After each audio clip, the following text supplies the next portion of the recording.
BBC Urdu کے programme سیربین میں خوش آمدید. ہمارے لندن اسٹوڈیو سے میں ہوں ارم عباسی. دولت اسلامیہ میں شامل ہونے کے لیے برطانیہ سے جانے والی 3 لڑکیوں کے بارے میں خیال ہے کہ ان کو انٹرنیٹ کے ذریعے راغب کیا گیا. اس کا مقابلہ کیسے کیا جائے؟ 2022 کے فٹ بال عالمی کپ کے لیے قطر میں نئی اسٹیڈیم زیر تعمیر ہے، لیکن BBC کی خصوصی رپورٹ میں دیکھیے کہ وہاں تارکین وطن مزدوروں کی کیا حالت ہے. پرابلم ہے یہاں پہ جو کفیل ہیں، سے ہم کفیل تھرو کام کرتے ہیں، تو ابھی مہینے میں 200-300 دیتے تھے انہیں، ابھی مہینے میں 500 چاہیے. اور انڈیا کے زیر انتظام کشمیر میں موسم سرما میں سیاحوں کی بھیڑ رہتی تھی، اب وہاں سے کیوں سیاح غائب ہیں؟ برطانیہ سے 3 مسلمان لڑکیوں کے مبینہ طور پر دولت اسلامیہ میں شمولیت کے لیے جانے کے بعد ان لڑکیوں کے تعلیمی ادارے بیتھنل گرین اکیڈمی نے اس بات سے انکار کیا ہے کہ وہ اکیڈمی میں شدت پسندی کی جانب راغب ہوئیں. برطانوی حکام کا خیال ہے کہ ان کے شدت پسندی کی جانب مائل ہونے میں سوشل میڈیا اور انٹرنیٹ کا اہم کردار تھا. ساتھ ہی ترکی سے عراق اور شام میں داخل ہونے میں آسانی کو بھی مورد الزام ٹھہرایا جا رہا ہے. زیاد ظفر کی رپورٹ. منگل کی شب کو گیٹوک ایئرپورٹ کے سیکیورٹی گیٹ سے گزرتے ہوئے یہ گمشدہ لڑکیوں کے آخری مناظر ہیں.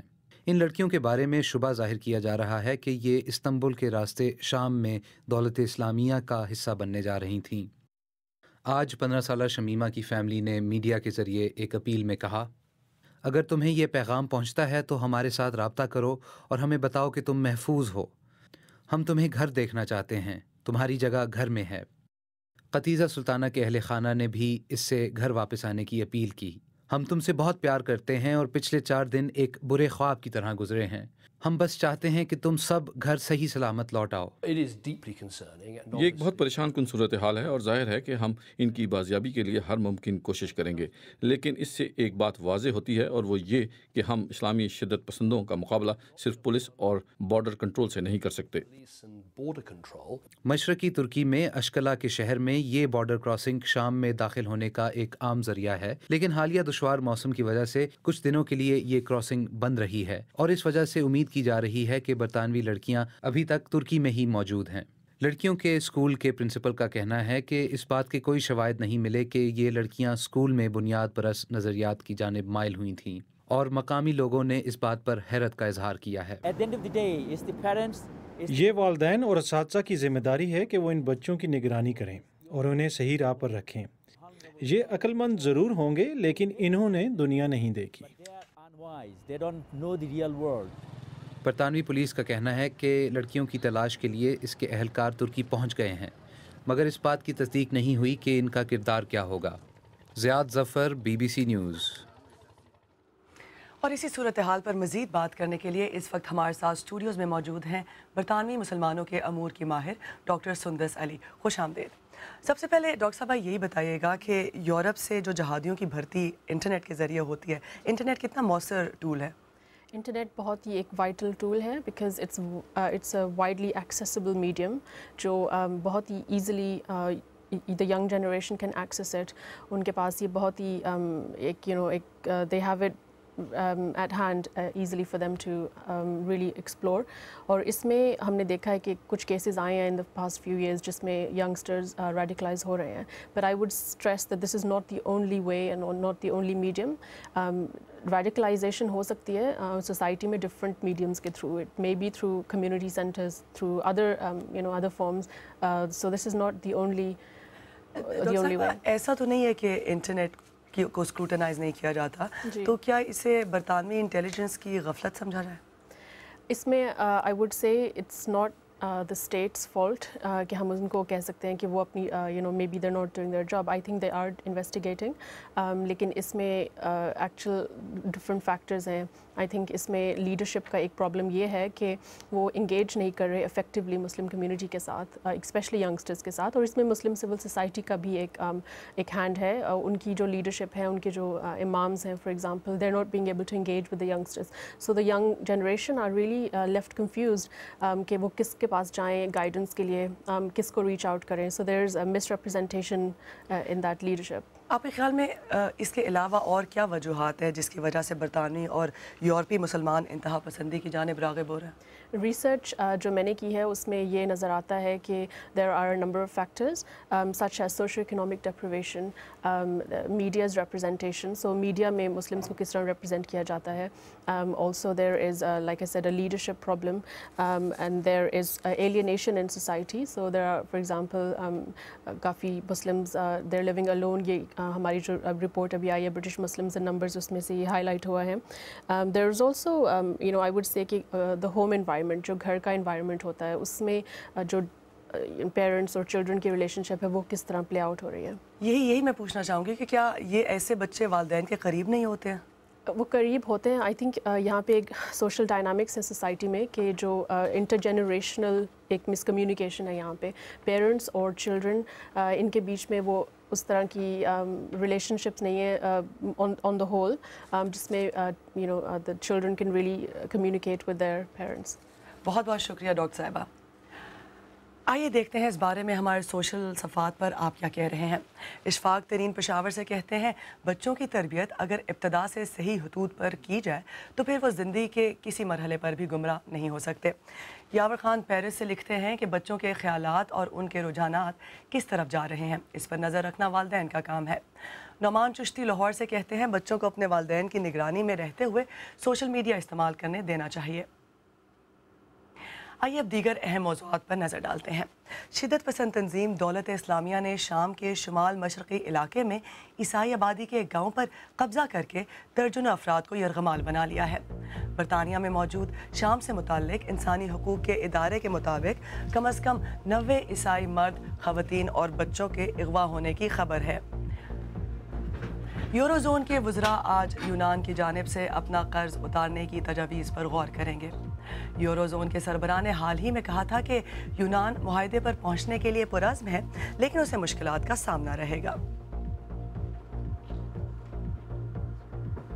روسی صدر ولادیمیر پوتن نے روسی ٹیلی ویژن کو انٹرویو میں کہا ہے کہ ہمسایہ ملک یوکرین سے جنگ کا امکان نہیں ہے. صدر پوتن نے منسک میں طے پانے والے جنگ بندی کے معاہدے کی حمایت کی اور اسے مشرقی یوکرین کو استحکام بخشنے کا بہترین طریقہ قرار دیا.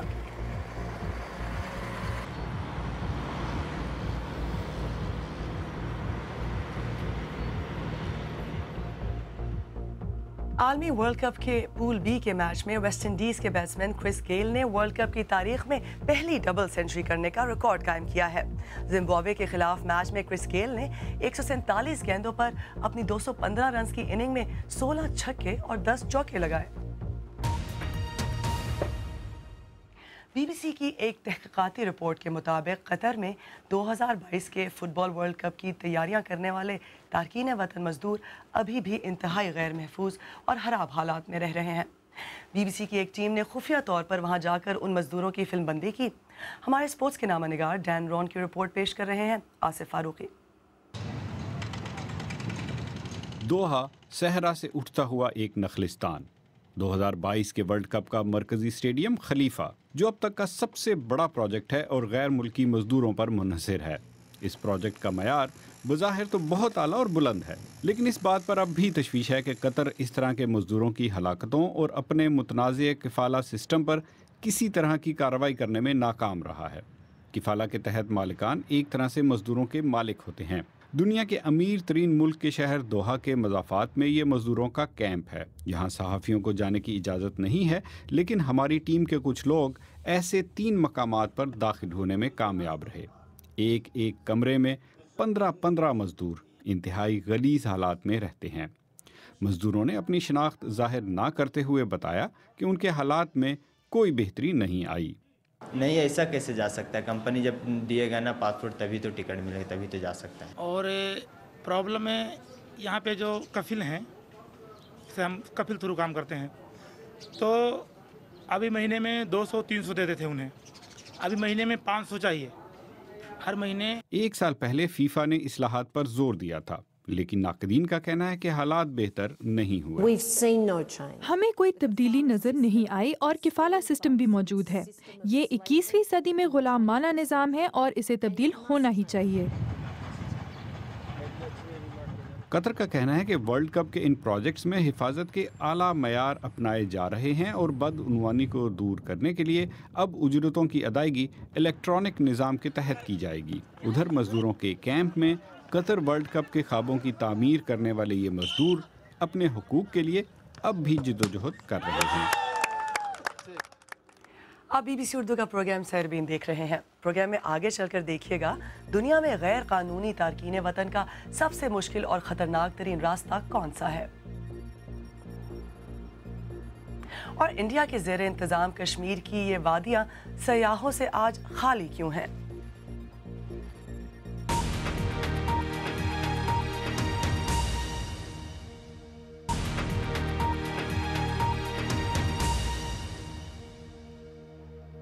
بی بی سی اردو کے پروگرام سیربین میں ایک بار پھر خوش آمدید۔ میں ہوں ارم عباسی۔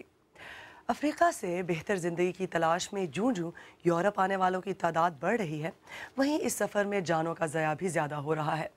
گزشتہ برس 3000 سے زیادہ لوگ اس سفر میں ہلاک ہوئے۔ نئے سال کے آغاز میں بھی سینکڑوں جانیں ضائع ہو چکی ہیں، اور کہا جا رہا ہے کہ یہ برس افریقہ سے غیر قانونی طور پر یورپ آنے والوں کے لیے سب سے زیادہ جان لیوا ہوگا۔ اسی پس منظر میں بی بی سی کے پال کینین نے افریقہ سے زندگی اور موت کے اس سفر پر روانہ ہونے والوں کے حالات جاننے کی کوشش کی۔ تفصیل بتا رہے ہیں اسد علی۔ ان پہاڑوں کے پیچھے اریٹریا ہے، افریقہ کی سب سے زیادہ خفیہ ریاست۔ محض 6 لاکھ کی آبادی کا یہ ملک یورپ میں پناہ کے لیے آنے والوں کا اہم گڑھ ہے۔ اریٹریا کی سوڈان کے ساتھ سرحد پر ایک پناہ گزین کیمپ اس ملک سے یورپ جانے کے خواہش مند نوجوانوں کا اپنی منزل کے راستے میں پہلا پڑاؤ ہے۔ ان میں اکیلے سفر کرنے والے بچے بھی شامل ہیں۔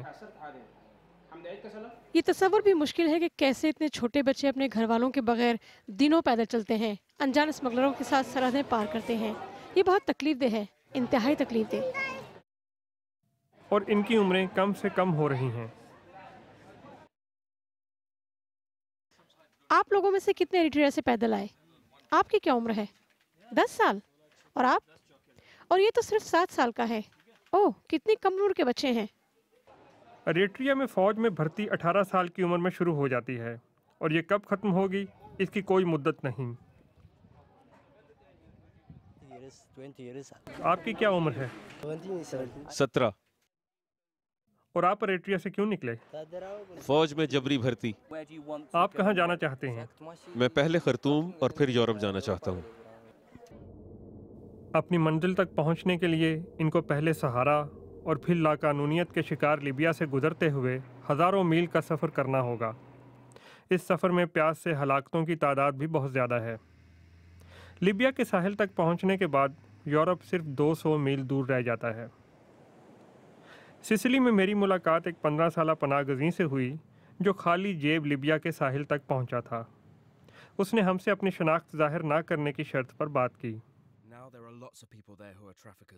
وہاں پر بہت سے انسانی اسمگلر ہیں، انہوں نے میری دستاویزات پر قبضہ کر لیا۔ میرے پاس پیسے نہیں تھے، لیکن پھر میں نے کہا کہ میں کشتی چلانے میں ان کی مدد کر سکتا ہوں۔ کشتی میں تقریباً 300 لوگ سوار تھے۔ ان کی زندگیاں ایک 15 سالہ لڑکے کے ہاتھ میں تھیں۔ وہ کم عمر ہونے کی وجہ سے سزا سے بچ گیا۔ جہاں تک اسمگلروں کا سوال ہے، انہوں نے صرف اس ایک پھیرے سے $5 لاکھ کمائے۔ اس سال کے آغاز میں ہی اب تک بحیرہ روم میں ہلاک ہونے والوں کی تعداد 400 تک پہنچ چکی ہے، اور اندیشہ ہے کہ پناہ کے لیے یورپ آنے والوں کے لیے یہ سال سب سے زیادہ جان لیوا ثابت ہو سکتا ہے۔ بی بی سی کے پال کینین کی رپورٹ پیش کر رہے تھے اسد علی۔ آئیے اب دیکھتے ہیں کہ اس وقت ہماری ویب سائٹ bbcurdu.com پر آپ کن خبروں میں دلچسپی لے رہے ہیں۔ روز کی طرح آج بھی ہماری ویب سائٹ پر کرکٹ کی خبریں خوب پڑھی جا رہی ہیں۔ پاکستانی کرکٹ ٹیم کے چیف سلیکٹر معین خان کو فوراً وطن واپس بلوانے کی خبر اور ویسٹ انڈیز کی زمبابوے کو 73 رن سے شکست دینے کی خبر بہت مقبول ہے۔ اب آئیے انڈیا کے زیر انتظام کشمیر چلتے ہیں، جہاں حالیہ سیلاب اور برفباری میں تاخیر کی وجہ سے ملکی اور غیر ملکی سیاحوں کی آمد متاثر ہوئی ہے۔ خطے میں اب سیاحت سے جڑے سماجی حلقوں کو شدید بے روزگاری کا سامنا ہے۔ سری نگر سے ریاض مسرور کی رپورٹ۔ گزشتہ برس یہ برفیلی چوٹیاں سیاحوں سے کھچا کھچ بھری تھیں۔